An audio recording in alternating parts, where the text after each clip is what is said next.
So for the last year now, we've been running our van on 230 amp hour lead acid batteries formed as a battery bank, a 150 watt solar panel and a 75/15 Victron solar controller.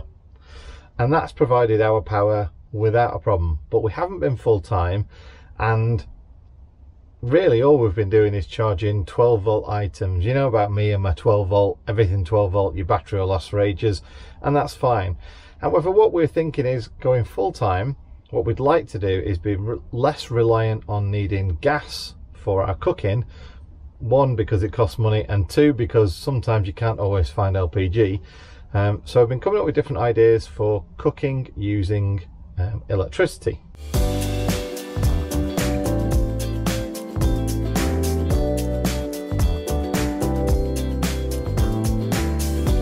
So as you know, the collection of solar power, well, apart from buying the solar panels and buying the equipment and batteries, the rest of it's free. As you drive around, your vehicle generates power.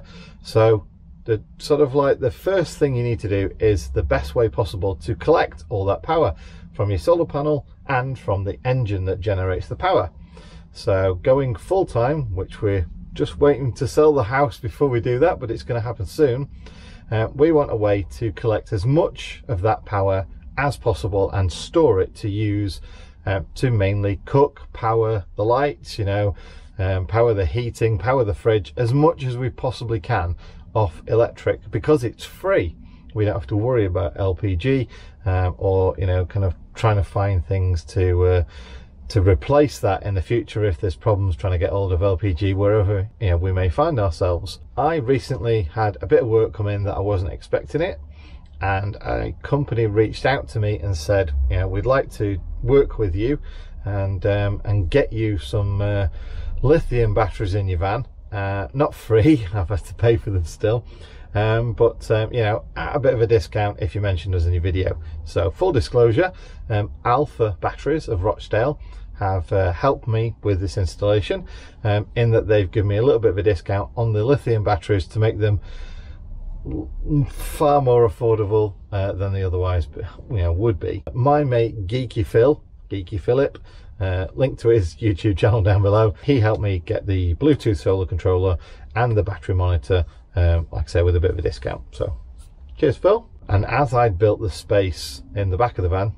not too long ago for two 130 amp hour batteries, the D-type batteries were perfect just for me to slot in there. Now I have gained a little bit of space because on lithium batteries, because there's no actual liquid or gel or anything inside, you don't have to worry about spillage or, you know, vapors from acid kind of spillage or anything like that. So I don't need the battery boxes, so I've gained a little bit of space. And in saying that as well, it does mean that when you've got lithium batteries, the lithium batteries can be mounted in any direction. Well, at least the ones I've got anyway, which are the Rely-On batteries. And so far, utterly impressed with both the customer service at Alpha Batteries and Rely-On. Just to kind of like go through my scenario with them, this is what I'm going to be using it for. This is my engine, this is my charge controller, as in battery to battery and mains hookup, and this is my solar kind of setup. And is all that going to be okay? And yeah, absolutely fantastic. Both have helped me out, reassured me that, you know, everything's going to be okay, and that the systems that I've currently got in place are going to work perfectly well with the Rely-On you know, two batteries that I've put in. So that was the first one, was to install the batteries and basically take out the old lead acid batteries. So let's get to that bit now.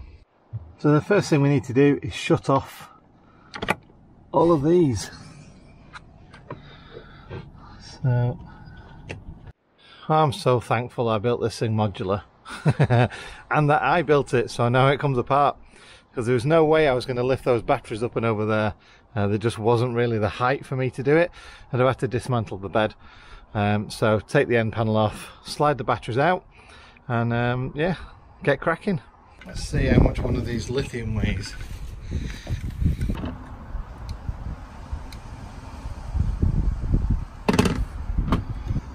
Is 15 kilos. So same test again on the old batteries, see what they register. Wow, 26 kilos. So as you can see, they're roughly the same size, give or take a couple of millimeters. So it fits in anything that's got that. So it's a direct replacement for campervans, motorhomes, caravans, or anything really that takes this type of battery. Now apparently in this battery size, the largest you can get is a 140 amp hour battery, and that's it. That's about as maximum as you can get. Now unfortunately with lead acid, the most you're going to get out of that is 50%, whereas this, you're going to get the full 100 amps out of it. So although it's a 100 amp hour battery, it's actually giving you every single last drop of those amps. Now what I'm doing, I'm having two batteries that I can use every last drop, so I've actually got 200 amp hours. So I've increased my amp hours now by 70, which is quite significant really. I can't even say the word. It's so significant I can't say the word. So we've got our new additions now to the family.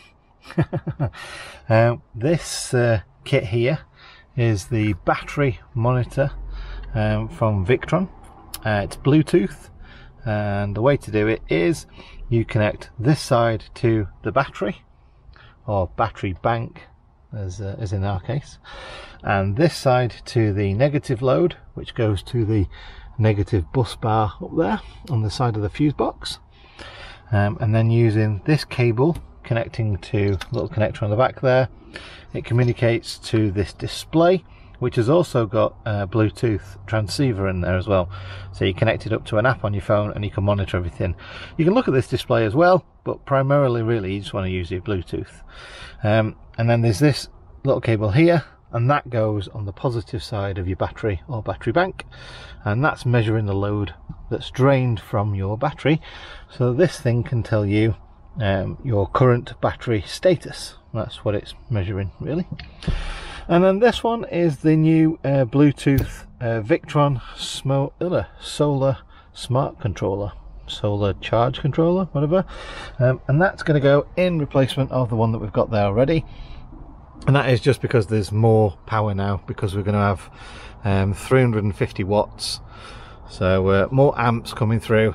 I think there's close to kind of like 25 amps or thereabouts, 26 amps. So that's why we need a 30 amp solar controller. I've already got my cables chopped through, so those cables are going to come to there and go back to the solar controller. So when I want to connect the external panel, I can just connect them both up there, and then job's done. This is the Doku panel, Doki-O, whatever. It's the 200 watt panel. They do them in 100 watt, 200 watt or 300 watt, and their price kind of correlates. So this was 200 watts for £200. You do get a controller with it and some cable and everything else. However, I've changed them.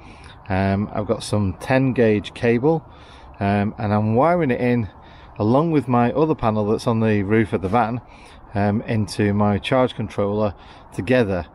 So both solar panels go into one charge controller, and that way then I don't have separate issues with charge controllers not understanding that one's giving charge and the other one's trying to give charge, and is one's charge going through to this one, or you know, that kind of thing. So yeah, I upgraded my charge controller so I could have both panels going into one charge controller.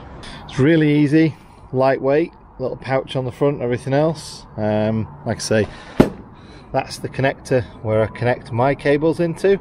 So if anything should happen, you know, the wind blows it, it's a snap-on, snap-off connection, so it won't drag the wires with it. It's got Velcro which holds it all together, like that. Those fold out, and then Velcro again there, and then Velcro again there, and then that shows the 4 panels. So 200 watts, obviously you're looking at 50 watts a panel. I then get my cable that I've made up and I connect it into the Doku cable. That then gives me 20-foot of cable, so I can mount this anywhere. So I just squeeze it through the back of the door there, so it comes down around under the van,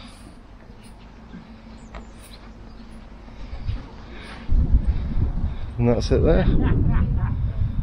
And then we're a bit of a shade at the moment because of Dave's van, but then as soon as that van starts to shade more, I I can just move the panel down the side of the van so we get full sun from up there on the side, and then if it moves to the back, I can move it to the back of the van. So that's it now, all self-contained. I can put it back into the van and then just use it when I need it, and that's been perfect. So the installation of the batteries was, you know, just like swapping them over. The only thing I would say is that the lead acid batteries normally comes with a pole on top of the batteries. That's the terminal. Whereas the lithium batteries come with a bolt that you bolt all your cables through. One thing I did find is that they supply you with quite a small little bolt, and it wasn't big enough to add all the things I wanted to add. So if you do kind of like find yourself in that situation, the 30mm bolts are too long, 20mm with the washer and locking nut are too small. So if you go for a 25mm, something like that, that's fine. Like I say, I have put a battery monitor in there as well, the Victron 712, and that's to monitor my percentage usage and things like that. You don't need that because the Rely-On batteries have a battery management system built in which looks after all the charging and the levels and all that kind of stuff, so you don't need that. However, I wanted something on top that allowed me, the geeky side, Gadget John after all, to look at my usage of the batteries, you know, just to sit there and be able to say, can we do this right now? Is there enough power in the batteries? We are looking at full-time van life, and we want to use as much of the electricity as we can, so I wanted a better way, more convenient way to monitor it, and that's via the Bluetooth app on the phone, and it is just fantastic. Lets you know all the details you want, how much you've taken out of the battery recently, how much you put into the battery, its current voltage level, its current capacity, you know, like in percentage, how many percent have you got left of that and that kind of stuff. So yeah, very happy about that. And the second side of all this is I needed to be able to charge these lithium batteries, and a 150 watt solar panel was never going to give me enough time to charge 200 amp hours of battery. Now yes, when we drive in, the batteries are going to be charged via the alternator, and that's going to be thrown in there, so that's great. But you know, we might find ourselves in a location, think, you know, let's just stay here, we've got enough food, we've got enough supplies, it's a great location, let's just stay in. We might be there for 3 or 4 days, at which point we'd have to probably start running the engine to, you know, recharge everything, and I don't want to do that because it isn't good for your engine just to leave it on idle for, you know, hours at a time, or even more than 30 minutes at a time. So that's when we got on to needing more solar power, and that's when I found out that the way our van roof's configured, with its skylight, with the little dome that comes out of the toilet for ventilation, and the solar panel that's already on the roof that's glued down, there's not enough space for another solar panel, not a meaningful size solar panel anyway. So the alternatives would to be take off the panel we had and then get a bigger one, just one big, you know, 300 watt or 250 watt, something like that. Or the next stage would be to build some sort of framework on top of the van and put multiple panels and have them go over like the dome of the roof and the dome of the toilet, you know, extractor fan, and do it that way. And I kind of thought at the time, you know, it's a lot of money. That's the next side of it. It's a lot of work because I'd have to, you know, kind of remove the glued down panel that's there. So like I say, the whole concept is that we are using electricity to cook and live as much as we can. That means Mandy's using the inverter pretty much, you know, 3-4 times a day for maybe up to half an hour. And that's going to take a lot of power, especially, you know, not just the coffee, because she does like a coffee, but the instant pot that she's bought, which means that if you are stuck somewhere for 3 or 4 days, you need to ensure that you're collecting enough energy to not always replenish everything you've used, but at least top up, you know, 50% every time, which is going to elongate your off-gridness. If that's a word. It's a new word, off-gridness. And that's kind of like the whole setup that I drew up and have installed. So our idea is, as much as possible, we're going to use electricity for cooking. Mandy's going to get more coffees out of it. You know, all my gadgets are all going to be able to be charged, which means that we can get our videos out, get editing out, you know, the Wi-Fi hotspot, which gets everything up to the internet, all the videos we upload, all that kind of stuff, everything like that. is now able to be charged. Really no problem whatsoever. We're collecting the energy in vast quantities now in comparison to before, and we've got a better battery system than we did before to be able to store the energy we're collecting, and a monitor to be able to realistically understand exactly what's going on with the battery, rather than kind of a bit of guesswork, which is what happens with lead acid. So that's kind of where we're at with that. Now, like I say, I do want to thank Alpha Batteries again. Thank you very much for your assistance in making this video. Again, links down in the description below to everything featured in this video, so you know what it is I've been using, where you can buy it from. Now bear in mind, with this setup I could essentially run the fridge and run our hot water and heating system. It might be that, you know, we get a George Foreman, other brands are available, type grill to replace the, you know, the gas burner and the Ridge Monkeys or something like that. I don't know. Or a hot plate, or, you know, some sort of induction hob that I can remove any time we want, and we can use that for cooking as well as the instant pot, because obviously I don't think burgers are going to come out very well from an instant pot. Could be wrong, but I don't think so. And you know, well, it's not van life if you don't have a burger now and again, and that covers all types of meat or non-meat products as well. You got to have a burger. Anyway, I think I've covered food, coffee, solar panels, batteries, and some gadgets, so that must be the end of the vlog now. Anyway, if you've got any questions, please do feel free to ask in the comments section down below. Like I say, for more information, detailed information and links to all the products, head over to our website, which is www.gjot.uk. links in the description down below. Thanks for watching. I'll catch you on the next one. Bye.